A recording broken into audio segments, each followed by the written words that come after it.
नमस्कार दोस्तों, धार्मिक चमत्कार में आप सभी का स्वागत है। इंद्रदेव के कारण महिलाएं भोगती है मासिक धर्म की पीड़ा या पीरियड्स की प्रॉब्लम। आइए जानते हैं डिटेल्स में। महिलाओं को हर महीने पीरियड्स यानी कि मासिक धर्म से गुजरना पड़ता है। आज के ज़माने में पीरियड्स के कई वैज्ञानिक कारण मौजूद हैं। हालांकि सदियों पुरानी पौराणिक कथाओं में भी इसका जिक्र मिलता है। भागवत पुराण के अनुसार इंद्रदेव की एक गलती की वजह से स्त्रियों को मासिक धर्म का वरदान मिला था। भागवत पुराण के मुताबिक एक बार गुरु बृहस्पति इंद्रदेव से नाराज हो गए। असुरों ने इस मौके का फायदा उठाकर देवताओं पर आक्रमण कर दिया। राक्षसों ने देवताओं को हराकर इंद्रलोक पर कब्जा कर लिया। इंद्रदेव को मजबूरन अपना आसन छोड़ना पड़ा। वे मदद के लिए जगत गुरु ब्रह्मा के पास पहुंच गए। ब्रह्मा ने इस समस्या के निवारण के लिए इंद्र को किसी ब्रह्मा ज्ञानी की सेवा करने के लिए कहा। ब्रह्मा के कहे अनुसार इंद्र एक ब्रह्मा ज्ञानी की सेवा करने लगे।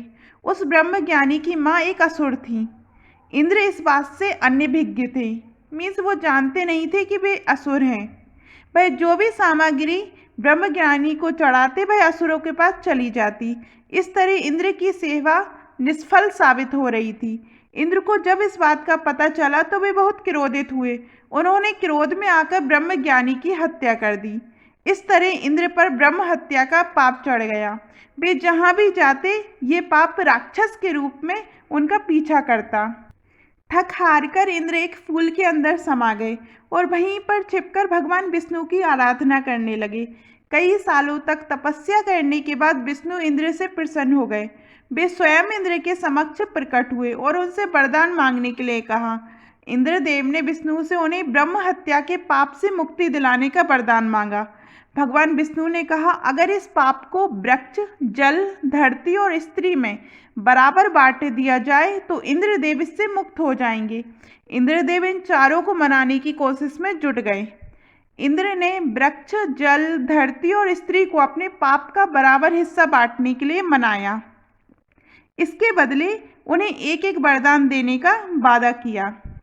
वृक्ष को इंद्र का पाप लेने के बदले अपने आप जीवित होने का वरदान मिला। जल ने भी इंद्र के पाप का एक हिस्सा ग्रहण किया और उसे वरदान मिला कि उसमें किसी भी चीज को पवित्र करने की ताकत होगी। इसी तरह धरती ने इंद्र के पाप के बदले वरदान मांगा कि उस पर पड़ने वाली चोट का कोई असर नहीं होगा और फिर से ठीक हो जाएगी। अंत में स्त्री ने भी इंद्र के पाप के 1/4 हिस्से को ग्रहण किया और उसे मासिक धर्म की यातना मिली। इसके बदले स्त्री को वरदान मिला कि वह पुरुषों के मुकाबले काम का कई गुना ज़्यादा आनंद उठा सकेगी। इसी तरह हर महीने स्त्रियों को मासिक धर्म होता है। इस दौरान वे देवताओं की पूजा नहीं करती हैं। हालांकि ये पौराणिक कथाएं, मासिक धर्म का वैज्ञानिक पहलू अलग है। विज्ञान में पीरियड्स को एक सामान्य जैविक प्रक्रिया माना जाता है जो महिलाओं को गर्भधारण करने के लिए तैयार करती है और इसमें महिलाएं शारीरिक रूप से स्वस्थ रहती हैं। जय सिया राम।